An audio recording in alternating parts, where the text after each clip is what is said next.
25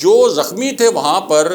اور جو لاشیں وہاں سے ریکور کی گئیں، ان کا لاشوں کا جب پوسٹ مارٹم کیا گیا تو پتہ چلا کہ ان لاشوں میں سے بھی بال بیرنگ نکلے، یعنی اتنی یہ شدت کا دھماکہ تھا، اور زخمیوں کے جو جسم تھے ان جسموں کے اندر بھی یہ بال بیرنگ گھس گئے، اور بہت آپ کہہ سکتے ہیں کہ اس کا جو بلاسٹ کی جو شدت تھی وہ اتنی شدید تھی کہ 3 سے 4 کلومیٹر کے علاقے میں جو عمارتیں تھیں ان کے شیشے وغیرہ ٹوٹ گئے اور وہ عمارتیں لرز اٹھیں۔ اب اسی پوری صورتحال میں جو ایک اہم انکشاف سامنے آیا ہے جو بہت تشویشناک ہو سکتا ہے، وہ اس وقت پاکستان کی جو سیکیورٹی ایجنسیز ہیں، جو پنجاب پولیس ہے، اس کے لیے ایک بہت بڑی مسٹری بن گیا ہے، بہت بڑا معمہ بن گیا ہے، کیونکہ جس جگہ یہ بلاسٹ ہوا ہے اس کے قریب ہی ایک ایسی شخصیت بھی رہتی تھیں جو کہ بھارت کے لیے اس وقت ایک ہائی ویلیو ٹارگٹ ہے، اور یہ جو شخصیت ہے اس کے خلاف بھارت عالمی فورمز پر بھی اپنا یہ مقدمہ پیش کرتا رہا ہے کہ بھارت کے اندر جو دہشت گردی ہوتی رہی ہے اس کے ماسٹر مائنڈ یہی شخصیت تھی۔ اس کے علاوہ مقبوضہ کشمیر میں جو آزادی کی جد و جہد ہے اس کے متعلق بھی بھارت انٹرنیشنل سطح پر یہ اپنا کیس پیش کرتا رہا ہے کہ وہ اصل میں آزادی کی جد و جہد نہیں تھی، دہشت گردی تھی بھارت کے الفاظ میں، اور اس کا جو پورا ایک کیس ہے وہ بھی اسی شخصیت کے گرد گھومتا ہے، یعنی حافظ سعید صاحب کے گرد۔ اب حافظ سعید صاحب جو ہیں ایک آپ کہہ سکتے ہیں کہ ایک نیا جو عالمی منظرنامہ بنا ہے، تو پچھلے کچھ عرصے میں وہ بالکل پس منظر میں چلے گئے ہیں، کیونکہ اس وقت انٹرنیشنل اوبلیگیشنز پاکستان کی ایسی ہیں کہ ایسی شخصیات اور ایسی تنظیمیں جن کو اقوام متحدہ نے دہشت گرد قرار دیا ہے اور جن کو اقوام متحدہ نے کالعدم قرار دیا ہے، تو ان کے خلاف پاکستان کو کریک ڈاؤن بھی کرنا پڑا ہے، ان تنظیموں کے اوپر بھی پابندی لگانی پڑی ہے اور ان شخصیات کے اوپر بھی پابندی لگانی پڑی ہے۔ خاص طور پر FATF کے حوالے سے پاکستان کے لیے یہ بہت زیادہ اہم تھا کہ حافظ سعید صاحب یا ان کی طرح کی جو دیگر شخصیات ہیں جو کہ مختلف تنظیمیں چلاتی رہیں، جو کہ اب کالعدم ہیں، تو انٹرنیشنل آپ کے جو ایک پاورز ہیں ان کو مطمئن کرنے کے لیے ان پر پابندی لگانا بہت ضروری تھا، اور پاکستان نے بہت ایفیکٹولی FATF کا جو پلان تھا اس پر عمل درآمد بھی کیا۔ اب اس دھماکے کے بارے میں پتہ یہ چلا ہے کہ یہ جو دھماکہ جس گھر کے قریب ہوا، جس میں پہلے یہ کہا گیا کہ شاید یہ دھماکہ گھر کے اندر ہوا ہے اور اسی وجہ سے کافی دیر کنفیوژن رہی، لیکن بعد میں پتہ چلا کہ جس جگہ یہ دھماکہ ہوا ہے وہ بڑی حساس جگہ تھی، اور اس پر جو IG پنجاب کا بیان آیا، پہلے اس بیان کے 2 نکات آپ کے سامنے رکھتے ہیں جس سے آپ کو یہ پوری کڑیاں ملانے میں اور یہ پورے ڈاٹس کنیکٹ کرنے میں آسانی ہوگی۔ ایک تو IG پنجاب نے یہ کہا جب ان سے سوالات پوچھے گئے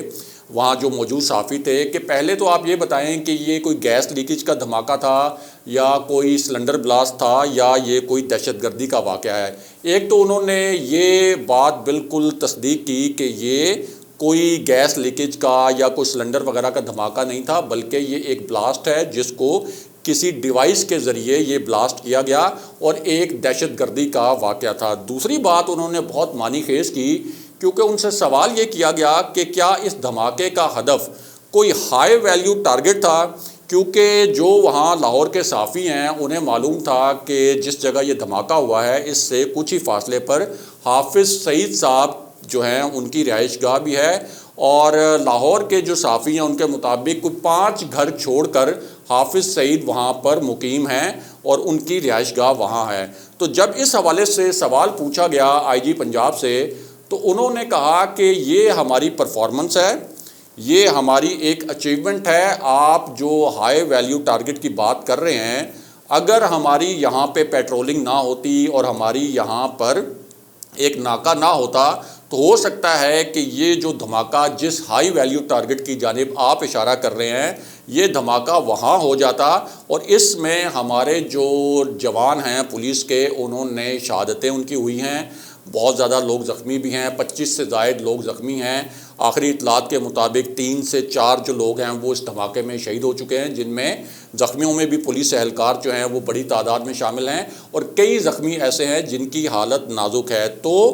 IG پنجاب نے اس بات کو ڈینائی نہیں کیا ابتدائی رپورٹ میں کہ یہ جو دھماکہ تھا یہ کسی ہائی ویلیو ٹارگٹ کو ہٹ کرنے کے لیے یہ دھماکہ کیا گیا، یعنی انہوں نے اس بات کو رول آؤٹ نہیں کیا کہ یہ دھماکہ حافظ سعید صاحب کو نقصان پہنچانے کی بھی ایک کوشش ہو سکتی ہے۔ اور ظاہر ہے کہ حافظ سعید کو اس وقت نقصان پہنچانے کی کوشش کس کی جانب سے کی جا سکتی ہے؟ پاکستان نے تو ان کو بالکل پس منظر میں دھکیل دیا ہے، جو ایک ہم پر ایک انٹرنیشنل آبلیگیشنز ہیں، FATF کی جو ریکوائرمنٹس ہیں، جو اقوام متحدہ کی سلامتی کونسل کی جو ریکوائرمنٹس ہیں، اس پس منظر میں حالانکہ کچھ حلقے ایسے ہیں جو یہ کہتے ہیں کہ حافظ سعید کی پاکستان کے حوالے سے بہت خدمات رہیں، لیکن ظاہر ہے کہ جو عالمی برادری ہے وہ معاملے کو اس طرح سے تو نہیں دیکھتی کہ کسی شخصیت کی پاکستان کے لیے خدمات رہی ہے، لیکن دوسری جو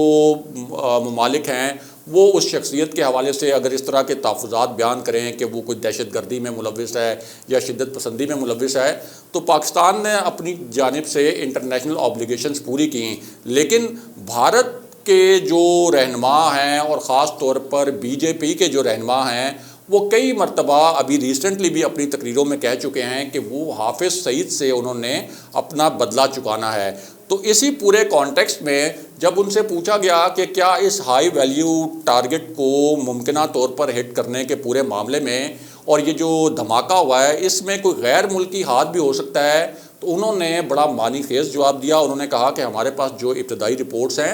ہم نے حال ہی میں، انہوں نے پچھلے چند دن کا ذکر کیا کہ کچھ اور لوگ بھی پکڑے تھے جن کے جو تانے بانے ہیں اور جن کے رابطے جو ہیں وہ غیر ملکی عناصر اور غیر ملکی قوتوں کے ساتھ ملتے تھے، اور ان کا اشارہ بھارت کی جانب تھا۔ اور اس بلاسٹ کے حوالے سے بھی انہوں نے کہا کہ ہمارے پاس جو رپورٹس ہیں انیشل، اس کے مطابق اس دھماکے کے جو ماسٹر مائنڈز تھے ان کے تانے بانے اور ان کے جو رابطے ہیں وہ بھی پڑوسی ملک، یعنی ظاہر ہے کہ ان کا اشارہ جو ہے وہ بھارت کی جانب تھا کہ اس پڑوسی ملک سے ہی ملتے ہیں۔ تو یہ ایک بڑی مسٹری اس وقت بنی ہوئی ہے کہ کیا یہ جو دھماکہ تھا یہ حافظ سعید صاحب کو ٹارگٹ کرنے کے لیے کیا گیا تھا، اور اگر ایسا تھا تو پھر یہ کیس بڑا ہی ایک پیچیدہ کیس بن کر سامنے آئے گا پاکستان کے سیکیورٹی اداروں کے لیے۔ اگلے پروگرام تک کے لیے خدا حافظ۔